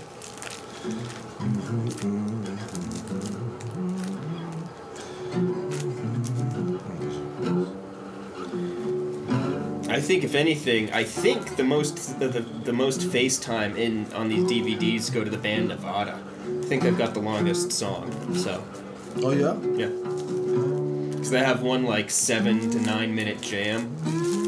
if that they're is on good, this. they're a good band. They are a good band. But you know, we have had so many good bands, and especially lately. And might I mention that the current episode with Rat Jackson. With Rat Jackson is just an outstanding episode. I would recommend that everybody go look at the schedule and see when the next Rat's coming on. No, the Rat Jackson is showing up. Yeah, the next episode of Mount Dungeon will show. The next episode of Mount Dungeon is showing this evening. However, it is not going to be. That's right. It's not going to be the Rat Jackson episode. It is going to be a new episode with Strut. Tonight at 11 p.m. right here on this station, this channel, we're going to have... Be there or be square. We are going to have the 52nd episode of Mount Dungeon being the band Strut. Right. And... Well, Strut's a good band. And... We get so many good bands. In the latest issue of the Mountain Express, right there in the corner, there's us, is an article about Mount Dungeon. Every Thursday, 11 p.m. And also, I talked to Ben about it. I don't know if I mentioned it to you, but Jor, who is in a band called Johnny's Inhaler, has contacted me, and they would like to be on Mount Dungeon. Yeah, what's Johnny's Inhaler like? It's a real good band. Okay. And they'd like to be on. I would say go with the Blue Pot. Okay, is there fresh tea in the Blue Pot? There's tea in the Blue Pot. Okay. It's good. Okie doke. What kind of tea was this? It's got just a little bit of a kind of smoky taste. You mixed two. Did you mix two, right? No, I don't think so. Yeah, you did. Yeah, you I'm not did. sure. Yeah. Yeah, the Into the Blue Pot the we go. smokiest stuff is in that right there. Yeah. Then likely I think that's did it, without yeah. even realizing. Yeah, it was still steeping. It should be right by now. Looks good. Yeah. Here, sit it down right here. I'll put some in my cup. I guess you do have a lot of cookies today. Excuse me? Yeah, Is this we're one fattened up on harder Girl to pour? Scouts. Must have stopped by. You A couldn't little bit. resist. Yeah, it is. It leaks. This is not a good design. The spout is actually higher than the lid. Not a good design. That spout needs to be down here. See, look at the spout is actually that's a very even. classic spout. Yeah, that's called an easy steeper. And how far out the spout is, and how high up it is all this is important. And this one's high up and close in. It's bad. Yeah. It's a bad design. It was like somebody thought, oh, well, that looks like a teapot. Oh, well, it does. But they weren't. They didn't. They do were their ignorant homework. of the physics of tea pouring. They didn't do their homework. Who designed that? They did. That's a designer. You know, it's a visual designer's teapot, not a practical designer's teapot. Made to sit on some Get more tea faster. little old lady's sideboard somewhere. Well, no, I don't know what. A little old lady probably wouldn't put up with a teapot that dribbled long. She'd probably get rid of it. She'd probably give it to Goodwill, which is where I found it. And it looked good to me until I got it home and tried to use it, and then I found out, So there's the story. Is that the smoky? I like that one, yeah. That's really good too. You want me to show you what it is? Do I have to read the box? Certainly. Do I have to read the box out loud? If you can make anything of it, have at it. What's the background? Well, to be honest with you, that's a band called the Night Porters in the background. Heavily affected and with the color so pumped up that it just goes crazy. But that's... Can you change? There you go. That's the bass player for the Night Porters. Okay. Like the singer. And that was, they were... So good and kind They used to be a band called the Night Porters, and this was an interview I did with them after their last show, and that was the last show that they did as the Night Porters. And then later the band got back together and they called the band Driving and Crying, and I have videos of the first show that they did as a band called Driving and Crying, and that's they still perform, I believe, under that name. I have this vague sense that I saw Driving and Crying at some point in the 90s. Would they have been around to see? Okay. Yeah. I think I saw them. I want to say I saw them open for the Black Crowes. Well, no, that's a possibility. That's a possibility because before the Black Crowes were the Black Crowes, they were a band called Mr. Crow's Garden, and I did a few shows with them at the same club that I did with the Night Porters and with Driving and Crying, and so it would be possible that they might have opened for the Black Crowes. The Black Crowes, I think, went on to a little bit stronger bit of fame or whatever. They became more famous and were more well known. But Driving and Crying became fairly well known at one point. That would be Matt's phone. That would be my phone. He really needs like a great big phone to pull out. You know? Yeah. Like Hello. Hello. We need more sight gags. That's what we need. We need more sight gags. Hello. You have, I've heard about this. Your big brother mentioned something about this to me yesterday. Okay. I'm going to leave the room. I'm in Studio B on the Tea Party. We sang a gospel song earlier. Do you want to do a gospel album? You know what you could do? You could do a combination gospel and protest album. That'd be good. And like you know, Jesus don't love war. I like your protest songs, and you like your gospel songs, right? Yeah. And I have found I used to work. I did a little bit of recording with a band called Devilish Mary, and they were real good. But the thing that I loved the best about them were their gospel tunes. They had a few, and every time they would hit on a gospel tune, it was right on. And the other tunes, I wasn't getting what I was wanting out of the sessions. But every time they did a gospel tune, they were dead on the money. You know, they'd raised there. They were going back to where they was raised. Yeah, and I said, do a gospel. I couldn't talk them into doing a gospel album. You know, they would have 2 or 3 gospel tunes on the album, but I couldn't talk them into doing a gospel album, and I just know that would have been the thing. It just cause that clicks, you know. Yeah. So. When did you start There's doing probably recording? a lot of money in doing. When did you start doing recording? Yeah. At the studios. Oh, at studios? Yeah. I started doing recording probably.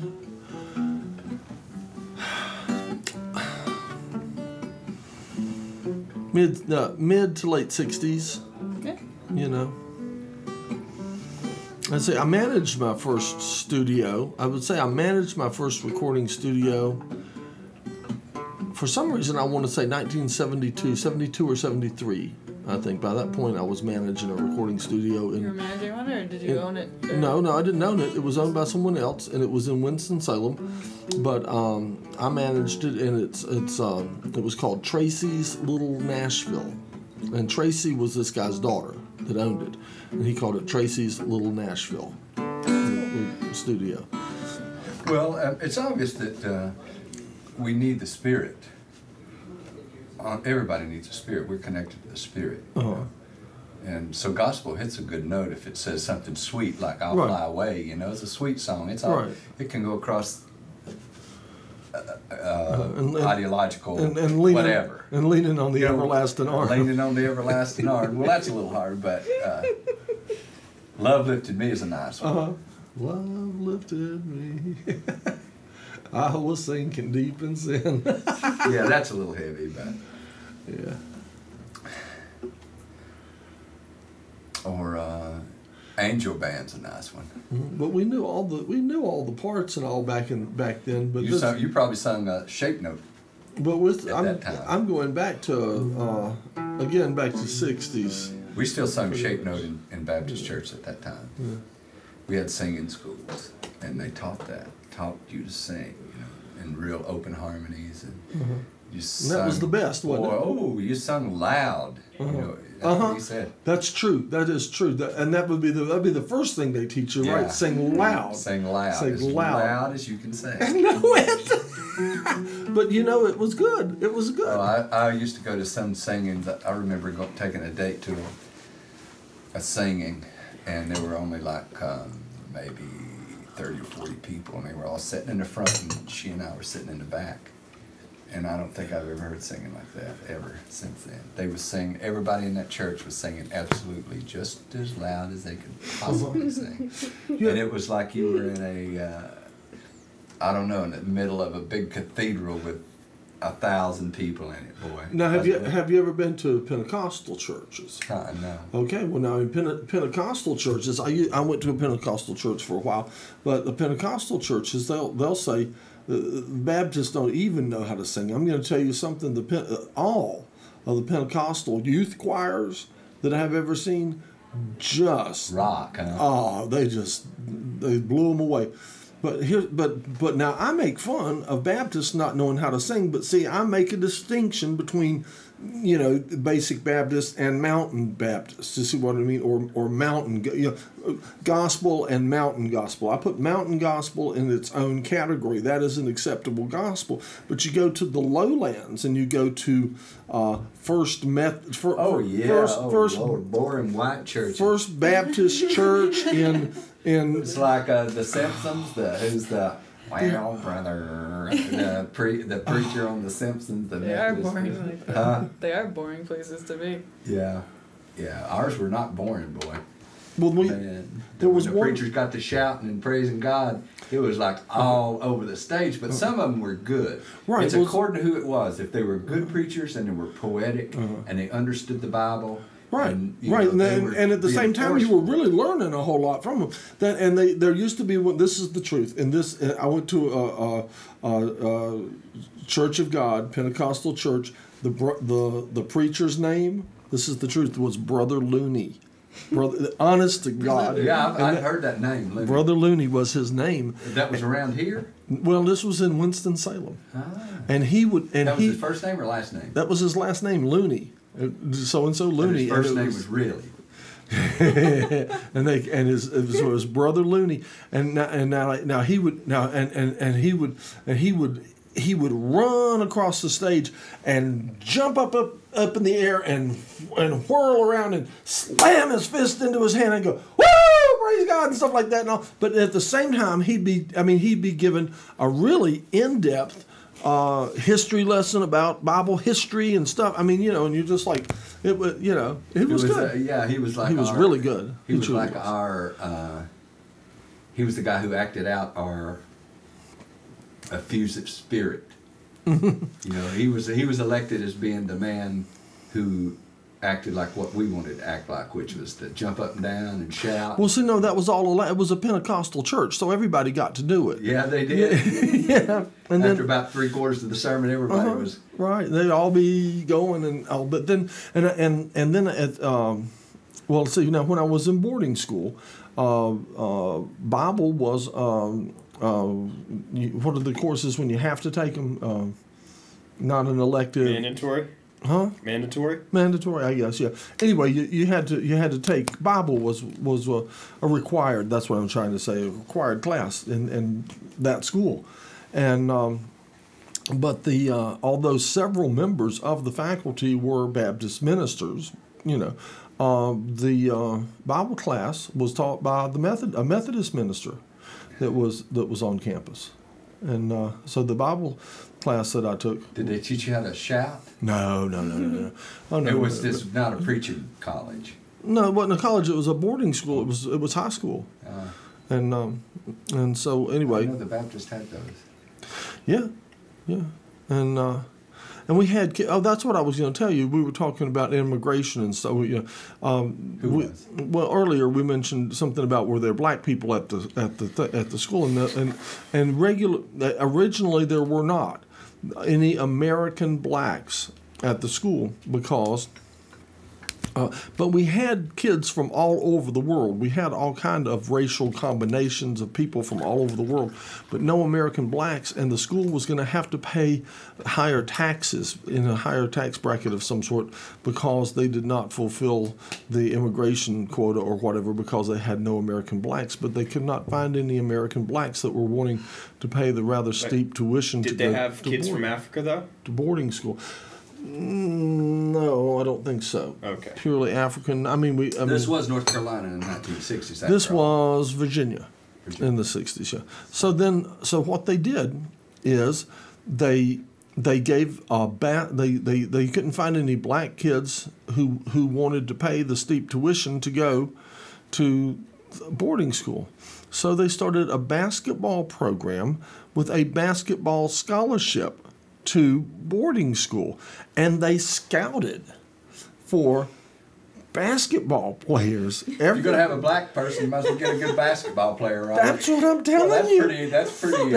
So, and all of a sudden, our basketball team to this day is like we're like famous.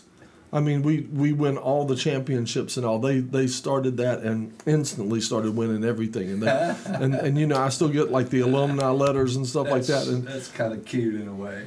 And so it happens that we just rock at basketball. We had classic basketball moments too, like when in the biggest game of the year, and as it was time, it was coming down to the end of the thing, and a guy from way over at the Jesus was watching over him. Oh yes, all the teachers over there, and he gave it a Hail Mary shot, over to and swooshed it as the buzzer beeped, all the way from one end of the court to the other, just the big arc, and everybody just watched it, and it just swooshed, swoosh, They taught that in miracle class. We were given the next day off of school. Oh my goodness. We got the day off and went on a picnic or something, over that. So. But I just have to say, I really hate sports, so I think it would be so much cooler to have a really good black chess player. Because that just sort of like bends. You usually think of like pasty Russians as being the really good chess players. So, like Russians, do you? We'll have to talk. We'll have to check that through JJ. I'm just saying that I like the idea of like bending stereotypes like that. Yeah. That's all. And then, but I was going to tell you, some other story. We got off of this school thing about the basketball and stuff like that. We're going back to the chimps, are we? No, but we might be back to the music or something. What were we talking about? Help me. You're doing a gospels album, and you were talking about a band that you really like their gospel stuff. And I think it naturally drifted into the boarding school thing, which is a nice story. But I was going somewhere else with that. Where did that story start off from? What was the... Pentecostal singers? Is that what started it?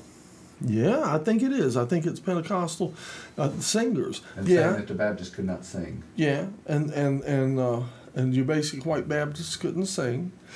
But which is not true. It's got to have spirit. If it has spirit, then... and I was into this mountain. It was Mountain Baptist or Mountain Gospel as to appear. Poor people can sing compared to low. Poor people can sing, and being poor does bring out a certain amount of character, I think. Maybe poor people aren't afraid to sing. I don't know. Well, that's the only thing they got in a way. Oh, you were talking about singing loud. Singing loud. Oh, that's what. And it was about black people, and that was the other story I haven't told. Okay. When I was in Winston-Salem, I worked for a studio in Winston-Salem, and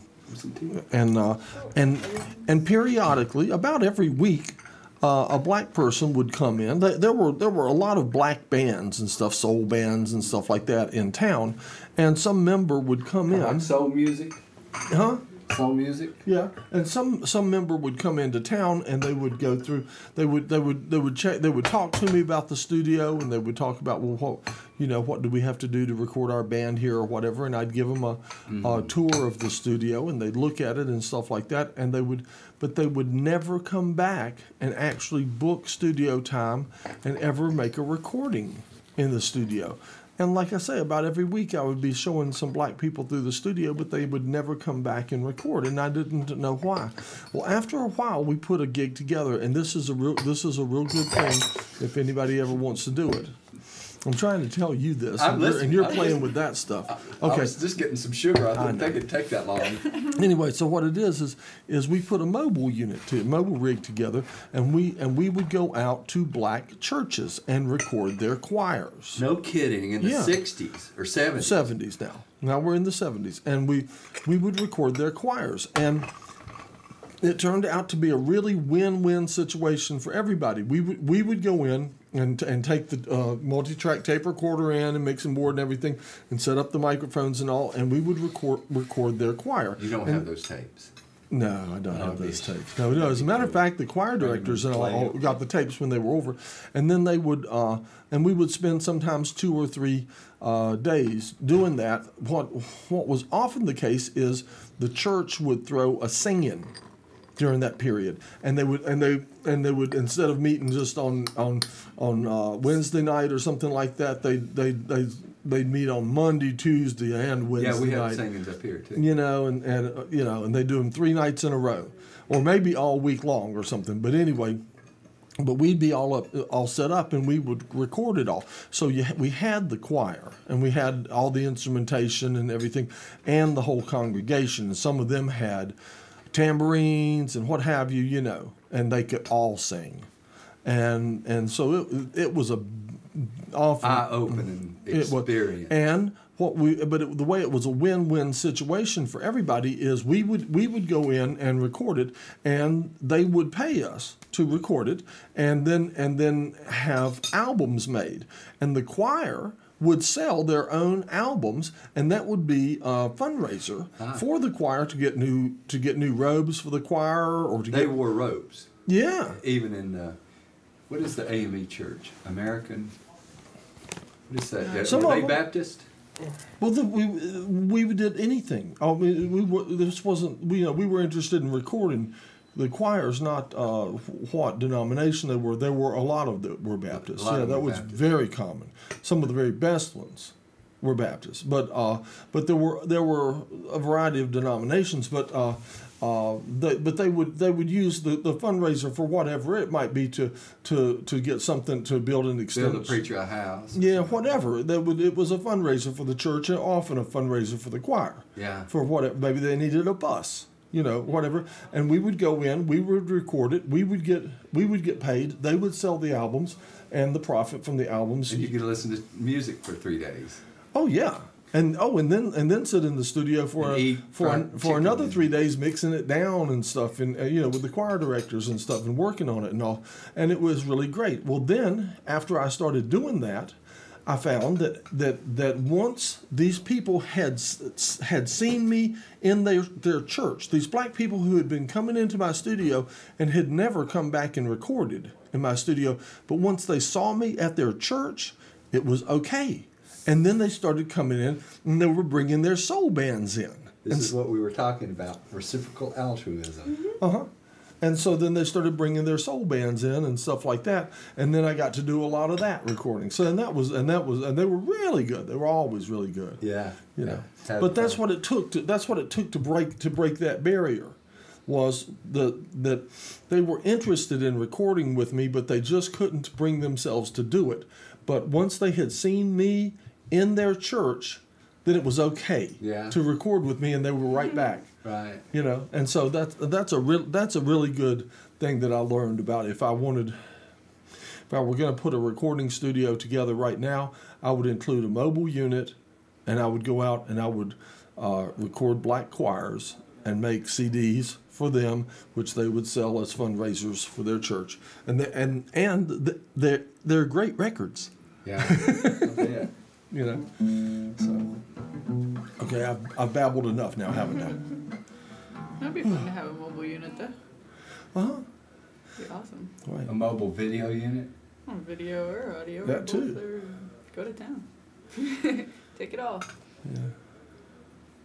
I have a mobile unit that comes to Marshall on Sundays and comes over to the market and makes videos of people having a good time. You say they do?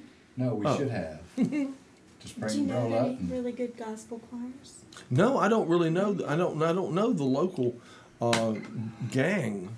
You know what I mean? But once you get started, they'll tell you who. I mean, if You know what? they all know who has the hot choir, and that's who you want to record is who has the hot choir. That's the one you want. I think you should invite them on Mount Dungeon. That's what I was about to say. That would be a fantastically different episode of Mount Dungeon right to have there. a black gospel choir. Yes, I love that. Love that. Okay.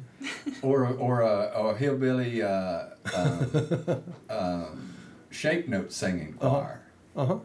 Oh, shape note singing. That's harder to find than a good black choir. is. It's getting really rare. That's one of the reasons I kind of moved up here, because there was still the remnants of that. You know, I was up in the mountains in Virginia. It's the same bunch of mountains. You know, it's just over the line. You know, you go up through Sparta and up in that way. Right, Elkin. That's north of Elkin. It's up that way up through. You go up through Sparta. Yeah, it's hard. I had a friend who we got together and had a little shape note group for a while, and the harmonies are beautiful. They're different. I don't know what makes the harmonies different. They're much simpler. The alto is more like a drone, and I don't think you really have a drone much in contemporary gospel. But except that Lowland Baptist, it's all like a drone. Is it? But you have someone singing a melody, and you have someone that's my favorite part is the alto part, which is a little above, but it's a drone. It's a drone note that goes all the way through. I think it came maybe from Scotland or something. Yeah, probably so. And something you've already mentioned, which is probably the first main difference between shape note singing and stuff and like the Baptist lowland singing, what we'll say, is that what I call mountain gospel, everybody's singing as loud as they can, right? And down in the lowlands, everybody's singing as quiet as they can. Yeah. Everybody's trying to hide behind nobody, so they don't want anybody to hear if they might not sing quite right, or something like that. And there's something about the mountain gospel that even if it's off key a little bit, it's on key. It don't matter. It's on key. Right. Yeah, even if it's off key, it just makes the harmony richer. We had some folks that we would kind of mock a little bit. And laugh at them. I know. Laugh at them a little bit because they couldn't sing, but they'd sing just as loud as anybody else. You know, you just had to overpower them. They were not the least bit ashamed about their lack of talent. I know. And that was really the only time I think that it was allowed to be. I mean, mountain people were pretty boisterous anyway, but to turn loose in that kind of spirit and join with other people, it really was a time to forget the fact that you were poor and worked hard every day. Is there no church like that in Madison County anymore? I don't really know. Not the church that I went to has changed in that respect. There's not as much passion in it for sure. Yeah. And the philosophy is more restrictive. Yeah. It's more about divinity rather than. Come on in. Hey, come on in. Since you're talking about black churches, I ran out and got some experts. Did you come in and did sit you down. bring him to sing gospel for us? I don't know. No, he didn't say no. So. Well, no. I can't sing. Nice to meet you, Keenan Lee. Hey, Steve. I'm John. Steve, nice to meet you. I tell you what, y'all come in and have a seat, and would you get some clean cups and pass me the dirty ones over here and let us feed you tea and cookies. Well, I'm actually about on my way to eat, but I just thought I'll stop in for a second. But I will take a cookie. Now you got the right things. You brought the cookies. Tea. We all got sugar. Our tea, we have good tea. You should try our tea. Keenan is your newest producer. Newest producer. I think have I seen you here before? You saw me yesterday. I came through yesterday. Okay, and you're back and already joined now. That's true. Good for you. And turned in his first show. What kind of show do you? Let me see. If I push. Had the Buckarats song. Ask Jonathan something about this. They've had. Let's see, how many girl bands have there been? Or well, not enough really, but I don't know. All girl?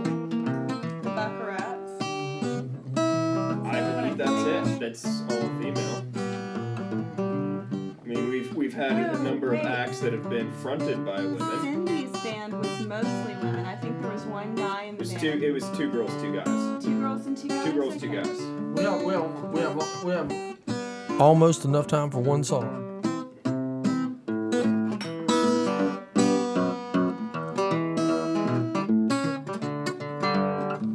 Go to hang Donald Rumsfeld from a sour apple tree. Hang Donald Rumsfeld, watch him swinging free. We're gonna hang him high, we're gonna hang him low. When he did, we're gonna hang him no more. We're gonna hang him from a sour apple tree when the revolution comes. When we go up to Washington, we're gonna walk right in the front door. Hey, Mr. President, this stuff don't get it no more. We're gonna take you and Mr. Rumsfeld, the Vice President, too. We're gonna take you all down to the National Mall. This is what we're gonna do. We're gonna hang Donald Rumsfeld from a sour apple tree. Gonna hang Donald Rumsfeld just to watch him swinging free. Gonna hang him high, we're gonna hang him low. Gonna we're gonna hang him some more. Gonna hang Donald Rumsfeld from a sour apple tree when the revolution comes.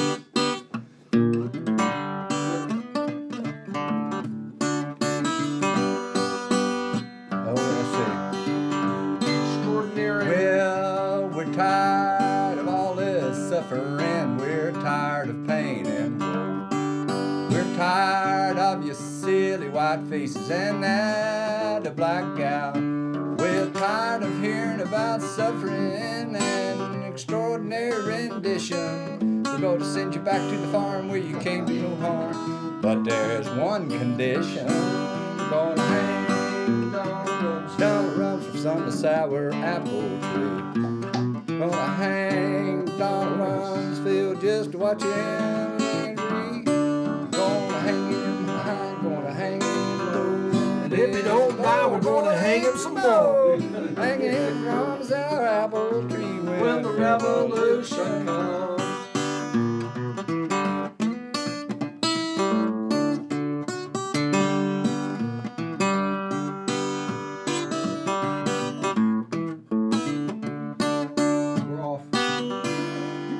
Keep going.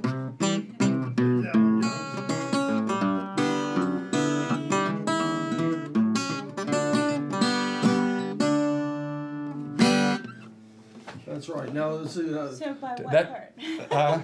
By what part? That is all in sarcasm and humor. No, and I I understand by people in the know that they say that of late Donald Rumsfeld just has not been himself. And who has he been? I don't know, but oh, I'm sorry about that. That for somewhat over the last maybe over the last 6 years or something that Donald Rumsfeld's just not been himself. I don't think that's what I've Rumsfeld's heard. conscience. Maybe his conscience is I don't think about it's his conscience. I think it's his self-esteem. I thought it was his lack so many of his fellow of Republicans conscience. blaming him for having lost in 2006. I think that's what it is. Okay. You know, I don't know. I'm sure he's a human primate like the rest Now, of us. do you have a show tonight? No, you.